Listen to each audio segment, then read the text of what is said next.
As होनी चाहिए वो होनी चाहिए 18 से 27 तक। कैबिन क्रू बनने के लिए जो मिनिमम हाइट होनी चाहिए, कम्युनिकेशन मतलब फ्लुएंसी होनी चाहिए। आप जब कम्युनिकेट करो तो जो आप मैसेज बोल रहे हो वो इंटरव्यूअर को पूरा क्लियर जाए।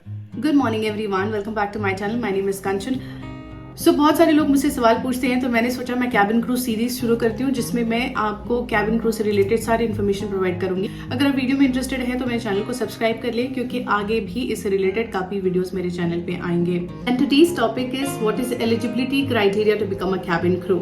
सो लेट्स कंटिन्यू वॉचिंग। सो सबसे पहले हम ये जान लेते हैं कि एलिजिबिलिटी क्राइटेरिया क्या होती है, ये चीज क्या होती है।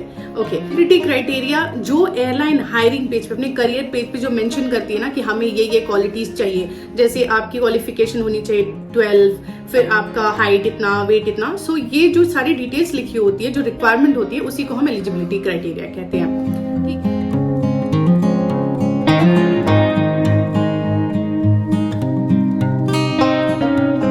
सबसे पहले इसमें नंबर 1 पे आता है विच इज योर एज। सो जो एज होनी चाहिए वो होनी चाहिए 18 से 27 तक। अगर आप नॉन एक्सपीरियंस क्रू हो, अगर आपने प्रीवियसली कहीं पे काम नहीं किया है, तो 27 के बाद और 18 से पहले आप कहीं अप्लाई नहीं कर सकते। सो एज हमने डिस्कस कर लिया। अभी जो नेक्स्ट पॉइंट है वो है qualification. To become a cabin crew आपकी क्वालिफिकेशन होनी चाहिए 10+2। बहुत सिंपल है। अगर आपने 12वीं की पढ़ाई कर ली है, सर्टिफिकेट है आपके हाथ में, you can apply for a cabin crew job. Next point है वो भी बहुत ज्यादा इंपॉर्टेंट है, that is your height and weight. ठीक है, तो कैबिन क्रू बनने के लिए जो मिनिमम हाइट होनी चाहिए, अगर आप फीमेल हो तो हाइट होनी चाहिए 155 सेंटीमीटर, और अगर आप मेल हो तो आपकी हाइट होनी चाहिए 165.5 सेंटीमीटर। किसी किसी टाइम पे एयरलाइन के रिक्वायरमेंट के हिसाब से ये चेंज होता है। मैं आपको एक एवरेज नंबर बता रही हूँ। इसके बाद जो आता है वेट जो होना चाहिए वो BMI के हिसाब से होना चाहिए। अब BMI क्या होता है? BMI होता है बॉडी मास इंडेक्स।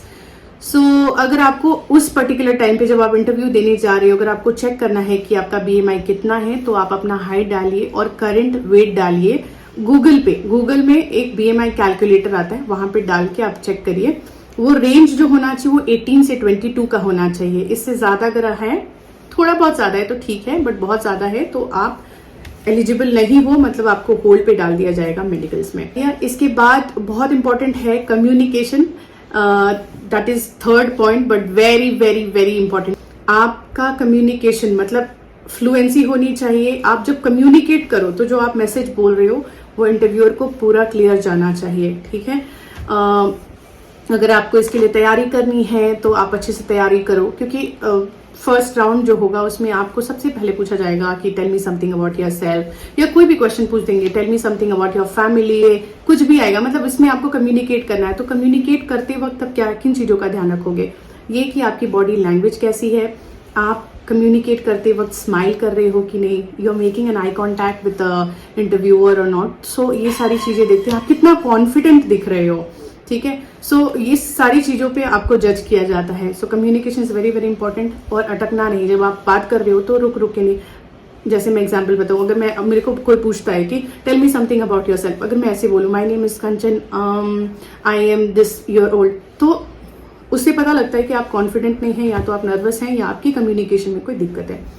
तो अगर आपको लगता है कि आपको किसी चीज पे काम करना है, so start working, because communication is very very important. Next आता है आपका अपीयरेंस में बहुत कुछ है, अगर मैं डिटेल में बताऊं, पर मैं आपको शॉर्ट करके बताती हूँ।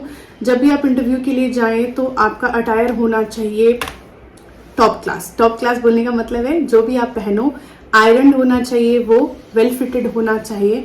कलर अप्रोप्रिएट रखिए इंटरव्यू के हिसाब से। गर्ल्स के लिए अगर आप व्हाइट शर्ट पहनते हो, ब्लैक स्कर्ट पहन सकते हो, या डार्क ब्लू स्कर्ट पहन सकते हो। गाइस के लिए again you can wear formal shirt with formal pant, trouser. Colour आप डार्क रखिए, बेल्ट पहनिए, wrist watch is mandatory sort of, तो वो पहनिए। गर्ल्स स्कर्ट्स के साथ स्टॉकिंग्स पहनिए आप। नेल्स आपके एक साइज के होने चाहिए, एक नेल्स बड़ा दूसरा छोटा ऐसा नहीं होना चाहिए। सो उसको आप ठीक से, और nail paint pearl white colour या रेड कलर का आप अप्लाई कर सकते हैं। सो अपीयरेंस के बाद जो इम्पोर्टेंट चीज है वो आई साइट है। ठीक है, सो जब भी आप इंटरव्यू के लिए जाते हैं, वहां पे एक मेडिकल आपको राउंड होगा जहां पे आपकी आई साइट भी चेक की जाएगी। सो अगर आपको पावर है तो लेंस आप पहन सकते हो, ग्लासेस आर नॉट अलाउड, तो आप ग्लास नहीं पहन सकते, मतलब आप को लेंस ही पहनना पड़ेगा। स्पेशली जब इंटरव्यू दे रहे हो, क्योंकि वहां पे आपको बहुत सारी चीजें मिलेंगी जिसको आपको रीड करना पड़ेगा। ठीक है, ये हो गया। अब एक फाइनल पॉइंट है जो मैं आपको बताती हूँ, दैट इज स्किन। ठीक है, सो कैबिन क्रू बनने के लिए आपका स्किन पूरा क्लियर होना चाहिए। जब मैं कह रही हूँ क्लियर होना चाहिए, मतलब ऐसा नहीं कि एकदम से आपके फेस पे कुछ भी नहीं होना चाहिए, बट हाँ अगर कुछ हो तो अगर आप कंसील कर सको और वो ना दिखे तो आप गुड टू गो हो। सो कोई स्कार नहीं होना चाहिए, कोई पिंपल या फिर कोई पिंपल के मार्क्स, ब्लेमिशेस, उसके बाद डबल चिन, ये सारी चीजें वो चेक करते हैं। ठीक है, विजिबल एरिया पे टैटूज नहीं होना चाहिए। सो जब इसका मतलब ये है कि अगर आप एक पर्टिकुलर एयरलाइन का आप ड्रेस पहनते हो, यूनिफॉर्म पहनते हो, तो उस वक्त आपके मतलब अगर आप इंडिगो की यूनिफॉर्म पहनते हो और उसकी साइज इतनी है तो उसके बाहर आपका कोई टैटूज वगैरह नहीं दिखना चाहिए।